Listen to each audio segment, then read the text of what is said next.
Carta de desligamento. A Irmandade e Mocidade da Congregação Cristã no Brasil, aos nossos amigos e familiares, que a graça e a paz de Deus, o nosso Pai, e do nosso Senhor Jesus Cristo esteja convosco. Inicialmente, queremos dizer que essa carta de desligamento não se dá por motivo de nenhum pecado, denominado erroneamente por essa instituição como pecado de morte.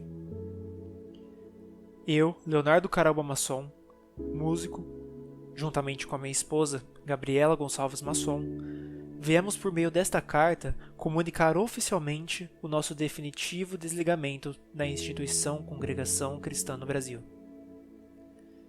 Não estamos apostatando da fé em Cristo Jesus, nem deixando de sermos cristãos ou de crermos na mensagem do Evangelho de Jesus Cristo, nem mesmo por endividamento ou tampouco ainda por algum conflito pessoal com irmãos ou ministério.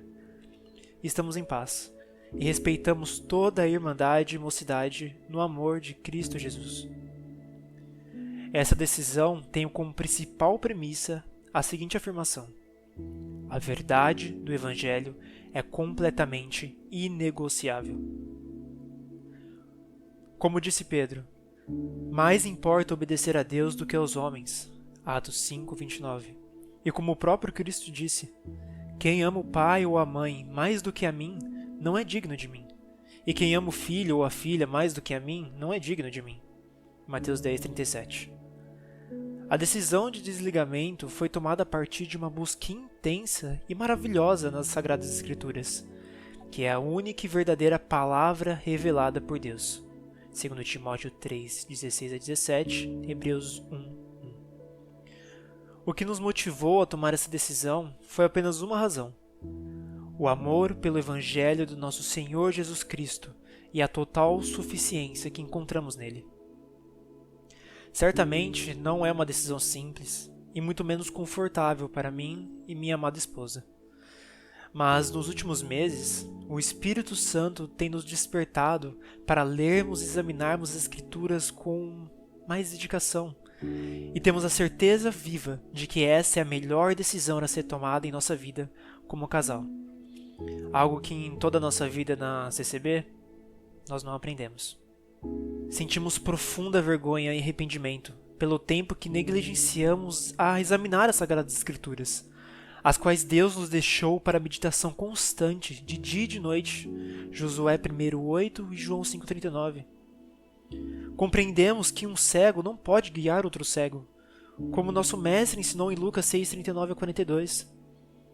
Observamos com pesar que muitos irmãos do ministério, infelizmente, preferem pregar apenas revelações, sem dedicar-se à leitura da Bíblia e ao conhecimento das Escrituras, desprezando-as por completo. 2 Timóteo 2:15, 2 Pedro 3:18. Todo ensino que não tem respaldo bíblico se torna uma heresia, o que é abominável ao Senhor. 2 Pedro 2:1 a 3, Colossenses 2:8, 1 Timóteo 6:3 a 5. Ao examinar a Bíblia ao decorrer dos últimos meses, Deus tem aberto os nossos olhos e entendimento, o que confronta diretamente com aquilo que é ensinado e pregado dentro de nossa instituição em geral. Assim, sugerimos aos membros da congregação e ao ministério uma breve reflexão sobre algumas verdades estabelecidas dentro da CCB. Fazemos isso, contudo, com mansidão e temor a Deus, o nosso Senhor. Falta de entendimento sobre o Evangelho de Jesus Cristo. O Santo Evangelho pelo mundo ecoará, deve o homem entendê-lo, e então se salvará. Hino 92. Infelizmente, o ensino estabelecido neste hino não se dá na prática. Isso porque o Evangelho não é anunciado pelo ministério, e muito menos entendido pela maioria dos membros, assim como nós também não entendíamos. Quando se fala em evangelizar alguém, muitos membros da CCB pensam em destacar a instituição e seus supostos benefícios, como não temos pastor, ninguém recebe salário, não cobramos dízimos, temos a maior orquestra do mundo, lá tem a revelação, Deus fala com você diretamente. Em poucas palavras, apresentam a instituição em vez de Cristo crucificado. Diante disso, é crucial definir o que é Evangelho. Mas antes de falar o que ele é necessário esclarecer o que ele não é. O Evangelho não é uma lista de regras que o homem deve seguir para alcançar a salvação, como se fosse necessário obedecer a determinadas normas para se salvar. Algumas expressões comumente ouvidas nos cultos, como você precisa se batizar para se salvar, precisa dar um bom testemunho para garantir sua salvação, você precisa ter boas obras para se salvar, você precisa usar roupa X ou Y, não pode deixar de tomar Santa Ceia, pois faz parte da salvação. Levam a um entendimento equivocado, conhecido historicamente como legalismo. Aqui cabe uma ressalva. Não se trata de dizer que o cristão convertido não deve obedecer a Deus. Pelo contrário, a obediência é fruto do Espírito. No entanto, essa obediência é uma consequência da salvação. Efésios 2:10, 1 Pedro 1:1-2, João 14:15. E não um requisito para obtê-la. Efésios 2:8. As frases mencionadas refletem uma cultura que interpreta o Evangelho como um conjunto de regras que o homem precisa cumprir para ser salvo. Paulo repreendeu severamente os Gálatas, que acreditavam que os cumprimentos das regras, obras da lei, poderiam salvá-los. Só quisera saber isto de vós: recebestes o Espírito pelas obras da lei ou pela pregação da fé? Gálatas 3:2. Agora que esclarecemos o que o Evangelho não é, vamos ao que ele realmente é. A palavra Evangelho significa boas novas. E quais são essas boas notícias? Ele salvará o seu povo dos seus pecados. Mateus 1:21. A boa notícia da salvação só faz sentido se reconhecermos que há um problema, ou seja, o pecado, a má notícia. Assim, anunciar o Evangelho é apresentar ao ouvinte o seu problema, o pecado, e a solução, Jesus Cristo. Em outras palavras, a doutrina, conjunto de ensinamentos de Jesus Cristo, exige uma compreensão correta da doutrina do pecado. Um homem não entenderá a grandeza do trabalho do seu Salvador se antes não compreender a profundidade da sua miséria. No entanto, a doutrina do pecado não é proclamada com clareza na congregação. Muitos membros do ministério têm receio de usar essas palavras nos cultos, preferindo termos como faltas, erros e fraquezas. Isso impede que o ouvinte tenha uma consciência clara de sua condição pecaminosa. Pregadores que evitam falar sobre o pecado ou tentam suavizar o assunto são tão responsáveis quanto um médico que não informa ao paciente que ele está doente e precisa de tratamento. Essa suavização ou relativização da doutrina do pecado é antibíblica. A Escritura nos ensina que todos pecaram e estão destituídos da glória de Deus. Romanos 3:23. Em resumo, considerando que o pecado é a transgressão da lei de Deus, 1 João 3:4, e aquele que tropeça em um só ponto da lei se torna culpado de todos, Tiago 2:10, e é separado de Deus, Isaías 59:2, todo ser humano precisa de reconciliação com o seu Criador. Se dissermos que não pecamos, fazemo-lo mentiroso, e a sua palavra não está em nós. 1 João 1:8-10. Dito isso, qual a consequência do pecado? A morte. A alma que pecar, essa morrerá. Ezequiel 18:20. O grande dilema do Evangelho é o seguinte: como Deus, que é santo e justo e que não deixa o pecado impune, pode salvar um pecador que transgrediu sua lei sem comprometer sua própria justiça? A beleza dessa mensagem está na resposta a esse dilema. Deus, ele ofereceu o seu Filho unigênito como um sacrifício substitutivo. É importante notar que esse amor ele foi revelado sem que Deus abrisse mão de seus atributos. Deus é um justo juiz, e ele não renunciou à sua justiça para salvar a humanidade. Em vez disso, ele providenciou uma solução ao enviar um representante, seu Filho Jesus Cristo, e lançou sobre a ele toda a iniquidade de todos nós. Isaías 53:5. Jesus, que não nasceu no pecado, como nós, e nunca pecou, fez o que nós não poderíamos fazer: cumprir todas as exigências da santidade de Deus Pai. Ele se fez pecado por nós, 2 Coríntios 5:21. Pagou nossa dívida morrendo na cruz, foi sepultado e ao terceiro dia ressuscitou para nossa justificação. Romanos 4:25. Quando alguém crê neste Evangelho, ele é declarado justo independentemente das obras da lei. Romanos 3:28. Sendo absolvido do tribunal eterno e recebendo o Espírito Santo para viver em novidade de vida. A justiça de Deus se revela no Evangelho. Romanos 1:17. Glória a Deus por isso. Dado que as boas obras são uma consequência da salvação, como isso ocorre do ponto de vista bíblico? Após a conversão ao Evangelho, a pessoa começa a obedecer a Deus. Não para obter a salvação, mas porque ela já foi salva por Deus. Efésios 1:13-14, Tiago 2:14-26. O que motiva um filho de Deus é o amor pelo que Cristo fez por ele, e não mais o medo da condenação. Nós o amamos e cumprimos seus santos mandamentos, porque ele nos amou primeiro. 1 João 4:18-19. Para que todos compreendam de forma clara, o sacrifício de Cristo na cruz é a mais pura e verdadeira graça de Deus, e não pode ser substituído por qualquer instituição, como a CCB. Portanto, esse evangelho legalista que é pregado na CCB, ele deve ser rejeitado e combatido, pois a palavra de Deus nos ensina. Mas ainda que nós mesmos, ou um anjo do céu, vos anuncie outro evangelho, além do que já vos tenho anunciado, seja anátema, alma amaldiçoado. Gálatas 1:8.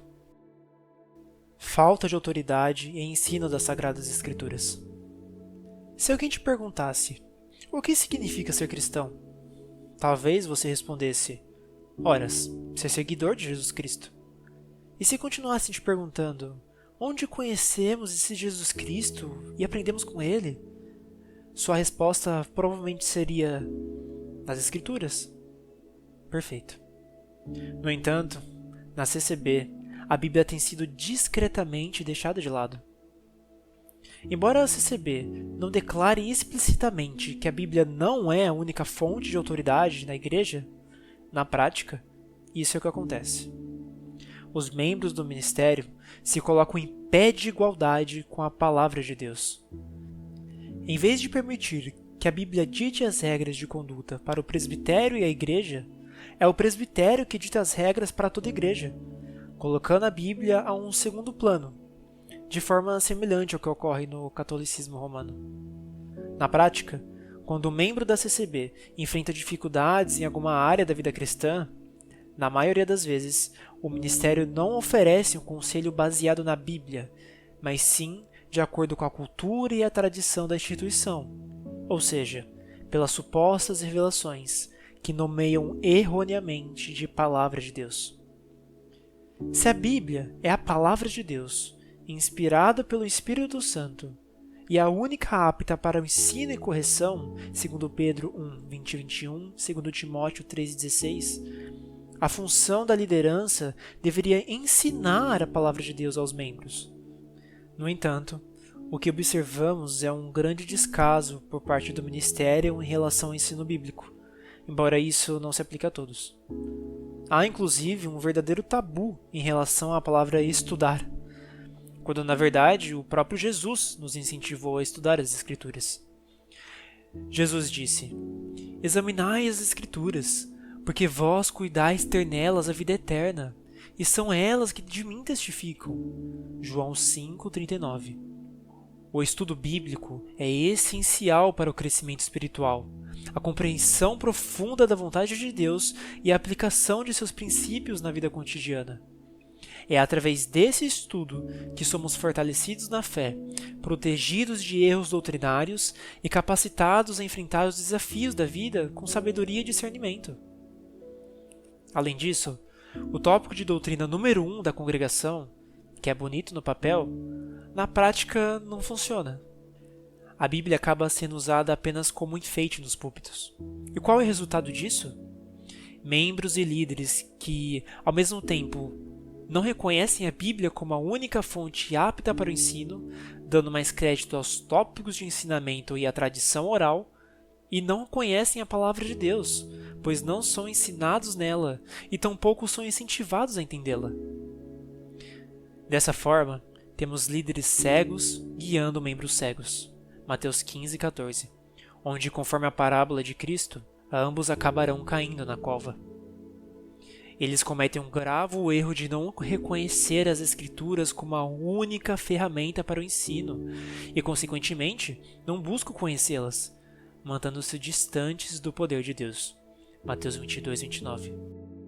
Onde a palavra de Deus não reina, o homem reinará com seu próprio ensino. Uma instituição que não ensina a Bíblia e não a considera como única fonte de autoridade está fadada ao fracasso espiritual. Jesus, porém, respondendo-lhes, disse-lhes: Errais, não conhecendo as Escrituras, nem o poder de Deus. Mateus 22, 29. Meu povo foi destruído, porque lhe faltou o conhecimento. Porque tu rejeitaste o conhecimento, também eu te rejeitarei. Oséias 4:6. Proibição de opinar sobre pregações da palavra. Revelações de Deus inquestionáveis. Quando alguém começa a analisar as pregações da congregação com a Bíblia aberta, mesmo à luz do Evangelho, é rapidamente visto pela maioria dos membros e pelo ministério como alguém rebelde, que perdeu a simplicidade. No entanto, a palavra de Deus nos ensina que devemos sim julgar as pregações, pois a única palavra inerrante e infalível são as Escrituras Sagradas, que constituem a revelação inquestionável de Deus ao homem, e às quais não devemos acrescentar nem tirar nada. Se alguém tirar quaisquer palavras do livro dessa profecia, Deus tirará a sua parte da árvore da vida e da cidade santa que estão escritas neste livro.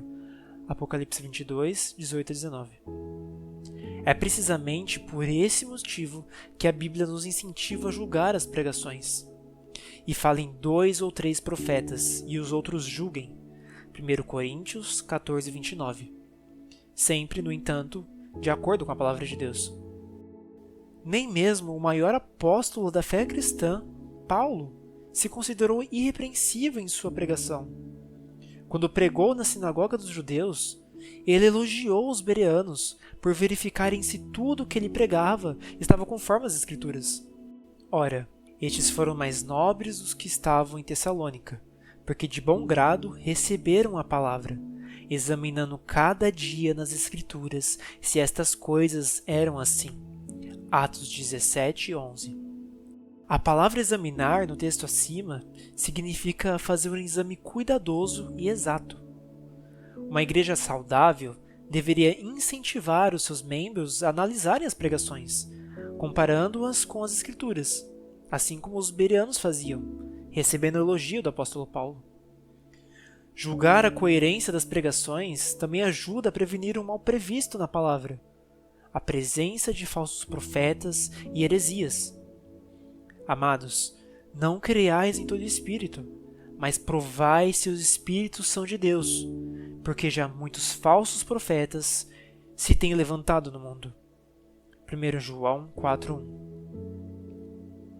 Infelizmente, esses ensinamentos são amplamente rejeitados na congregação cristã, em flagrante contradição com as Escrituras Sagradas, gerando assim uma onda infindável de falsos ensinos e heresias a cada culto. Vale ressaltar que questionar ou duvidar de pregações não é um ato de blasfêmia contra o Espírito Santo, mas sim um ato legítimo de buscar a verdade e alinhar a doutrina com a palavra de Deus. 1 Tessalonicenses 5:21, Provérbios 14:15. As principais funções de um pregador da palavra. É verdade que um pregador bíblico deve ser guiado pelo Espírito Santo. Na congregação, no entanto, essa orientação é frequentemente mistificada e subjetivada. Muitos confundem a voz do Espírito Santo com a voz de seus próprios corações enganosos. Jeremias 17:9, 1 João 4:1. E como resultado, acabam levando a irmandade ao erro, pregando o que lhes vem à mente sem quaisquer fundamentações bíblicas. Isso leva a sermões recheados de frases de efeito, opiniões pessoais, desabafos, promessas infundadas, além de confissões positivas e genéricas como Deus vai te abençoar, Deus vai virar teu cativeiro, Deus te colocará por cabeça e não por cauda, Deus vai cumprir o desejo do seu coração. Essas declarações incentivam os fiéis a focarem mais em si mesmos e em suas próprias necessidades do que no aperfeiçoamento da fé, por meio do ensino da palavra de Deus, que são as Sagradas Escrituras. Esse comportamento não é correto, pois, de acordo com as Escrituras, a função de um pregador é expor a palavra de Deus. 1 Timóteo 4,13, 2 Timóteo 3, 14 a 15. E não ser criativo em suas pregações. Filipenses 3,1. Em relação às confissões positivas, é importante lembrar que Deus não está comprometido com as palavras do homem, mas com a sua palavra já revelada, a Bíblia. Apocalipse 22, 18 e 19, 1 Coríntios 4, 6, 2 Pedro 1, 21. O Espírito Santo, na exortação, ele convence os ouvintes através da palavra de Deus. Hebreus 4, 12. Quanto ao Espírito Santo, Jesus, antes de ser crucificado, ensinou aos discípulos quais seriam as funções do Espírito. Ele afirmou que o Espírito os ensinaria e lembraria das palavras já ditas por ele, João 14, 26. Testificaria sobre Cristo, João 15, 26. E convenceria o mundo do pecado, da justiça e do juízo, João 16, 7, 8. Todas essas funções envolvem necessariamente ensinar sobre Cristo e a palavra de Deus, para que os fiéis sejam esclarecidos e santificados pela verdade. João 17, 17, Hebreus 4, 12. E quando ele vier, convencerá o mundo do pecado e da justiça e do juízo. João 16, 8. Porque nada me propus saber entre vós, senão a Jesus Cristo, e este crucificado. 1 Coríntios 2, 2. Experiências e emoções individuais tratadas como guia da fé cristã. Na cultura da congregação, as experiências e emoções individuais tendem a ser mais valorizadas do que as verdades estabelecidas nas Escrituras Sagradas. Ou seja, aquilo que as pessoas sentem no coração ou vivenciam parecem ter mais peso do que os ensinamentos bíblicos. Buscar sentir a presença de Deus na pele, com lágrimas, emoção e arrepios, na verdade pode revelar uma incredulidade disfarçada, que depende de sensações físicas em vez de uma fé genuína e inabalável. Deus é onipresente, e a sua presença está conosco sempre, independentemente de qualquer emoção ou sensação. Um exemplo claro disso é a forma como muitos membros da congregação decidem se batizar. Frequentemente, é ensinado nos batismos que as pessoas devem sentir em seus corações se devem ou não se batizar.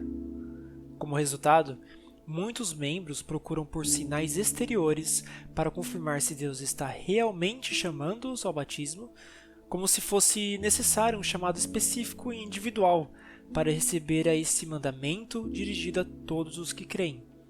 Marcos 16, 16. No entanto, essa prática não tem fundamento nas Escrituras. No relato do batismo do eunuco, em Atos capítulo 8, vemos que ele não foi motivado por uma emoção, arrepio ou evento sobrenatural. A decisão do eunuco de se batizar foi resultado de ouvir e compreender o Evangelho de Jesus Cristo, que Filipe lhe pregou. Antes dessa pregação, o eunuco não entendia as Escrituras. Como poderia entender se alguém não me explicar? Versículo 31. Após ouvir a pregação de Filipe e compreender a mensagem, o eunuco confessou Jesus Cristo com sua boca, versículo 37, demonstrando que seu desejo de se batizar surgiu do entendimento da palavra de Deus, versículo 30 a 35. Infelizmente, nos batismos na congregação, raramente se ouve uma pregação expositiva sobre o que é o Evangelho. Em vez disso, os pregadores muitas vezes recorrem a frases de efeito e promessas terrenas, provocando emoções aos ouvintes. Batizar-se por qualquer outro motivo que não seja a convicção da obra de Jesus Cristo na cruz é fazer isso sem verdadeira fé. Este é apenas um exemplo de muitos que poderiam ser citados sobre essa cultura. Se o início da vida cristã de um membro da CCB confissão de fé e batismo, é baseado em emoções e experiências acima das verdades bíblicas, o que esperar do restante da sua caminhada espiritual? Além disso, quando alguém do ministério ou da Irmandade é confrontado sobre determinado pensamento ou erro doutrinário na instituição, muitas vezes a resposta é baseada em argumentos culturais, experiências pessoais, sinais vistos ou emoções sentidas. No entanto, o próprio tópico de doutrina número 1, presente no inário, afirma que a Bíblia é a única e perfeita guia de fé e conduta, segundo Timóteo 3, 16 e 17, revelando mais uma vez uma contradição evidente entre a teoria e a prática. Uma igreja saudável não deve fundamentar sua fé em milagres ou experiências pessoais, por mais que possam acontecer, indo além do que está escrito, 1 Coríntios 4,6, mas sim e somente na Palavra de Deus. A busca insana por sinais ou experiências é prejudicial, como a Bíblia nos ensina, porque os judeus pedem sinais e os gregos buscam sabedoria. Mas nós pregamos a Cristo crucificado, que é escândalo para os judeus e loucura para os gregos. 1 Coríntios 1, 22 e 23. Como então podemos confiar em nossas emoções quando a palavra nos alerta sobre o perigo disso? Enganoso é o coração, mais do que todas as coisas, e desesperadamente corrupto. Quem o conhecerá? Jeremias 17, 9. Conclusão. Diante de tudo o que foi exposto, gostaríamos de compartilhar que também já estivemos em um estado de cegueira espiritual, mas pela misericórdia de Deus, Ele removeu as escamas dos nossos olhos, permitindo-nos ver claramente e se ver a Ele com liberdade. Reconhecemos que abandonar crenças que sustentamos por anos não é uma tarefa fácil, mas nossa oração é para que você, leitor dessa carta, também possa obter essa clareza e servir ao Senhor com a mesma liberdade. Ainda não abordamos outros tópicos, como a doutrina da transubstanciação da ceia, o batismo e santa ceia salvíficos, o poder da unção perdoar pecados, o uso do véu, o dom de línguas, a idolatria à instituição, o desconhecimento da suficiência em Cristo, tópicos de ensinamentos duvidosos e entre outras controvérsias. Compreendemos que discutir aspectos da religião pode ser ofensivo para alguns, e é inevitável que nossa carta possa desagradar alguns membros que priorizam mais a CCB em vez de Cristo. Estamos dispostos a compartilhar o nosso testemunho, discutir a palavra de Deus e expor o que vivemos nos últimos meses. Temos as portas abertas de nossa casa para uma visita. No entanto, nos reservamos o direito de nos proteger de qualquer insulto, crítica ou difamação que possa vir de qualquer pessoa, e esperamos que todas as conversas sejam respeitosas e construtivas. Estamos firmes na graça, pois estamos firmes em Jesus Cristo, e continuaremos a seguir a verdadeira palavra de Deus, que são as Sagradas Escrituras, das quais nada pode ser tirado ou acrescentado. Ela é o poder de Deus para a salvação de todo aquele que crê. Encorajamos você a dedicar tempo à oração e ao exame das Escrituras, lembrando que elas são a única e perfeita guia para a nossa fé e conduta. E conhecereis a verdade, e a verdade vos libertará. João 8, 32. Essa verdade nos libertou. Toda a honra, toda a glória seja dada ao nosso Deus. Amém. Que a paz de Deus esteja com todos vocês. Assinado por Leonardo Masson e Gabriela Masson.